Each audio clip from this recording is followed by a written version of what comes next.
Hey, this is Mike. Thank you so much for choosing this video. Today we're checking out a 2023 Lexus ES300h. Now this is a hybrid vehicle, and this also is the F-Sport version. Basically, there's very little differences between the 2022 and the 2023, except for inside with the touch screen and the center console, and we'll go into that in more detail. I just want to show you the exterior of the vehicle. With the F-Sport and the 2023 model, there is some subtle differences here in the just the styling here in the front.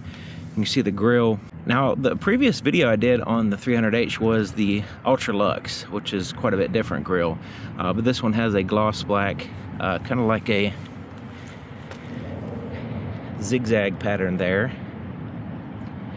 And then it has this part as well. Now the other one was like a thinner piece right in here, but very minor differences. The headlights are the same.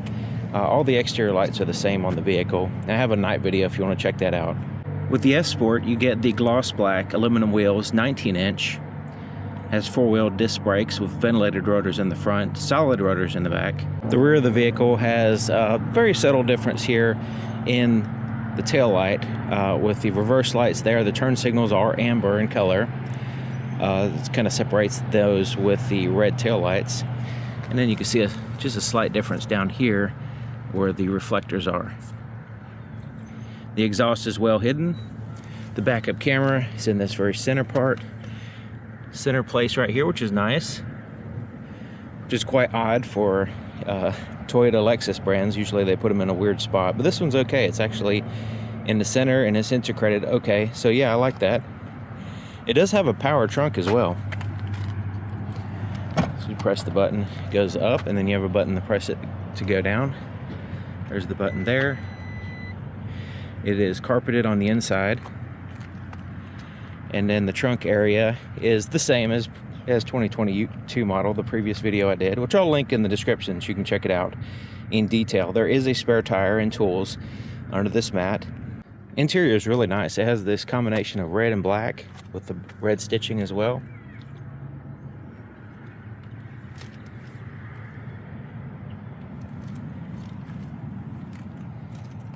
That back seat's looking nice. That combination is just very impressive. When you open the door, you can kind of tell this is a special vehicle with that color combination.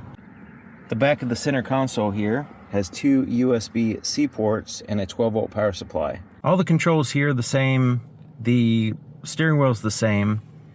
And then this little gauge cluster is the same. And it still has the ability to move over the little center part and have more settings and stuff. It also has a heads-up display, which is pretty decent. It has a lot of information, but it doesn't really get in the way too much. So, not bad. You see, does have the automatic windshield wipers and the automatic high beams, which are not very good. Automatic high beams are problematic because they flash other cars and don't really work all that good. So this is where the main change. There's a different system, different screen, and then some of this stuff here is different. It used to have like a little touchpad here, and so it's a slight difference, and it does have the charge pad wireless. This opens up this way and this way, so that way it can be accessed from either side. And it has the USB ports, USB-C ports with the 12-volt power supply, felt lined compartment, goes in there quite a ways. Yeah, so this actually works okay. Depending on how thick your case is, it seems to work fine. You just kind of have to position it just right, and then because it'll like sometimes not charge, so you have to put it in that right spot, that little sweet spot, and then it'll start charging fine. There's the cup holders. There's the shifter, pretty traditional shifter. You can see the backup camera is typical Toyota type backup camera, which is okay. And he has the ability to go into a ratchet shifter mode.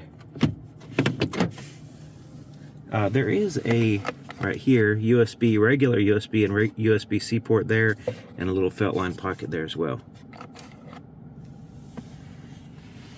Heated and ventilated seats, heated steering wheel, physical buttons for the radio and the climate control. It doesn't have a sync button here though, wish it did.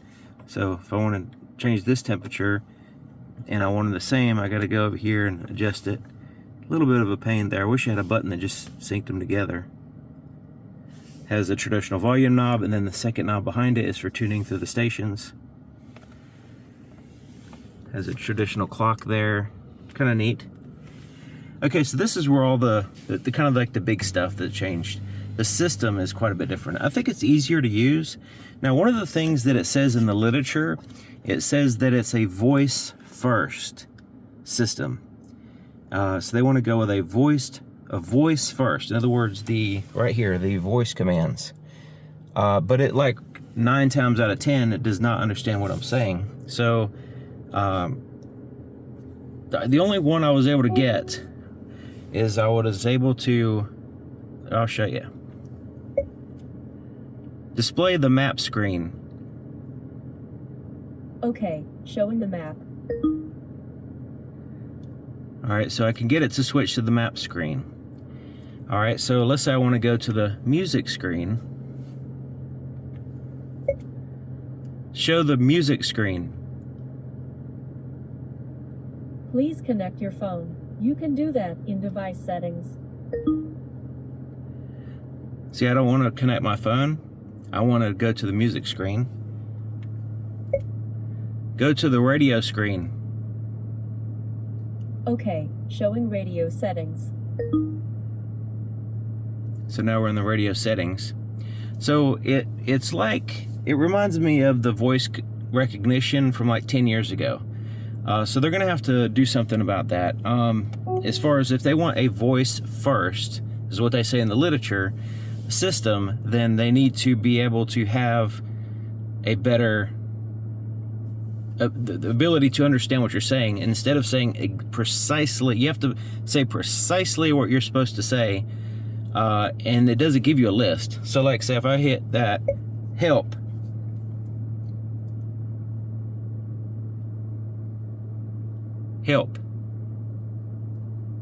Use the touch controls to view available options. Okay, so now it gives us this. It's not telling us anything. So if we go to music,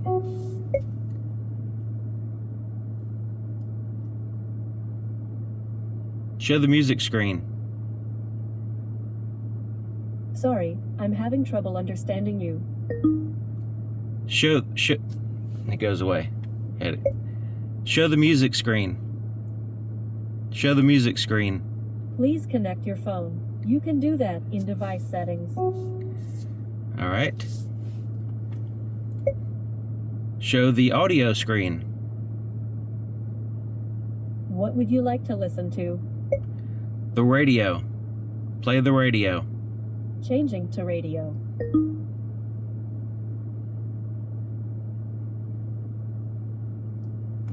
All right, you notice we're not in radio. So, like I said, if they want to go, they emphasize it quite a bit in the literature that they want to have voice first system. Okay, so I just want to demonstrate. I know take an extra few minutes here to demonstrate it, that it's not there yet, you know, and it's like 10 years old, the system. But anyways, let's continue on to actually how you're going to have to use the system, and it has nothing to do with voice, basically. Okay, so there's the map screen right here, and it has a cloud navigation system. So it connects with cellular connections, and it'll give you like traffic and stuff like that. So, and real time can reroute you around traffic. So the cloud system is really good as far as that usability. Now you will need to have a cell connection to get all that stuff. So you can zoom in and out here on the screen, and it's pretty responsive. There's a little bit of a lag here and there when you're navigating through the screen. You can search for different destinations here. Once again, we're going to a voice recognition right off the bat, voice first. So let's go here to search navigation, so that way you can enter it manually, because obviously it's probably not going to do very well with the voice recognition. Okay, so the next screen here is the radio. So you have the satellite radio, you have favorites, AM, FM is on here as well. And you can change your sources here. I have the Bluetooth for my phone. Apple Music, Amazon Music. You also have Apple CarPlay and Android Auto wirelessly as well. And a lot of people would probably opt for that over the system that this vehicle has. So the next one here is the phone. We don't have one, it's not paired right now. I unpaired it for the video. The next one is the vehicle. So this is showing the energy flow and also the battery capacity, the engine, and where the power is coming from, whether it be from the battery, the engine, or whatever. So basically when the engine's running, not only does it power the vehicle and transfer it to the wheels, but it also can charge the battery as well. And also when you're slowing down or going down a hill, the wheels can recharge the battery as well. It has a regenerative braking system. All right, so you notice that on this screen, the icons are here on the left. So it's relatively simple. There's not a huge amount of stuff here on the screen. So let's go here to, this is the settings, the cog wheel right here. Bluetooth and devices. So there's different devices that were paired. General settings. And turn off the screen beep. That'd be nice. You can adjust the screen sensitivity as well. Adjust the date and time here. The keyboard, language and units. All right, let's go back. Bluetooth devices, so we can pair more devices. All right, we got general settings, notifications. So depending on what navigation options you can have here with notifications like traffic alerts, that kind of stuff. Also turn by turn, you can actually turn that off, which is sometimes handy. Sometimes you just want to look at the screen, you don't want it to pop up and start telling you, hey, turn left, turn right. It does have the Wi-Fi hotspot, which you can turn on here. You can adjust the display.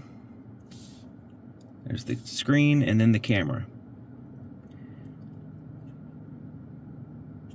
The backup camera.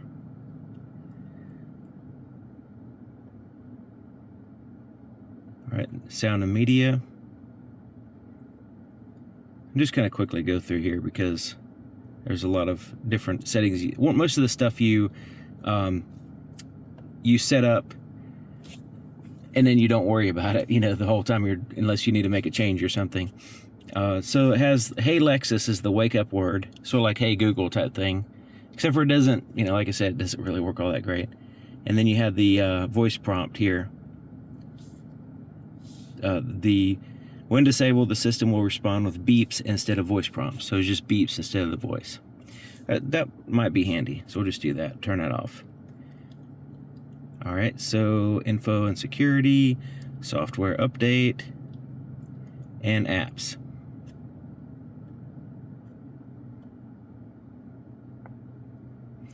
All right. So there's kind of a quick rundown of the screen here. So it's a touch screen. It's relatively looks good. I mean, that it actually looks really nice. The resolution, the clarity, and you see overall easy on the eyes. It does have a day and a night mode. So let's go ahead and cover up the sensor up there, and it'll go into a night mode in a second. And we'll see what that looks like.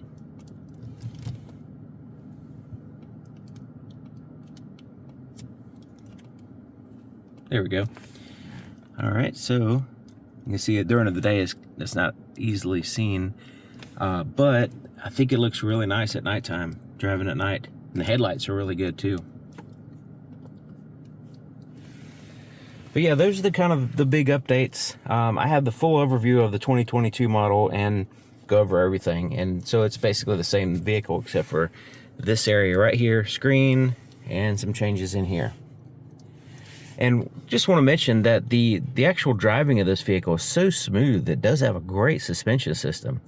It feels smooth. It just glides around. So easy to steer and drive. And it is a pleasure to drive.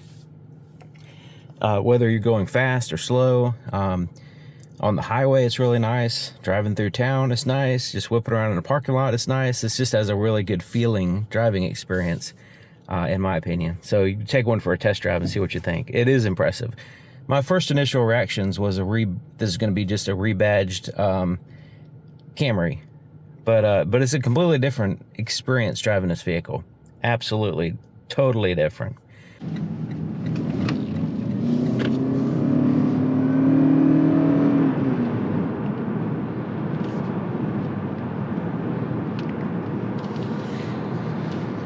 I wouldn't consider this a fast vehicle. So the F-Sport is more about appearance, but it's not a slow vehicle either. So it's kind of like a normal acceleration and feel, but it is a really comfortable suspension system. Really enjoy driving it just because it's such a smooth, easy to steer, easy to drive around. It just kind of stays level, cornering, and going over bumpy roads, stuff like that. It just gives you that ride quality that I find fairly impressive for what the vehicle is. It's not a super duper high-end suspension system, but it feels impressive to me. But overall, driving during the day is good. At nighttime, it's even better, actually, to some degree, because the headlights are so good. You can see it's like daylight in front of you, and interior lights are okay. They're not all that great, but the headlight system is fantastic. And I have a full night video if you want to check it out on the 2022, and it has the same headlight system. So I was potentially going to do another night video on this one, but it's exactly the same vehicle. The only difference in this one is it has illuminated sill plates. Other than that, I can't see a single difference.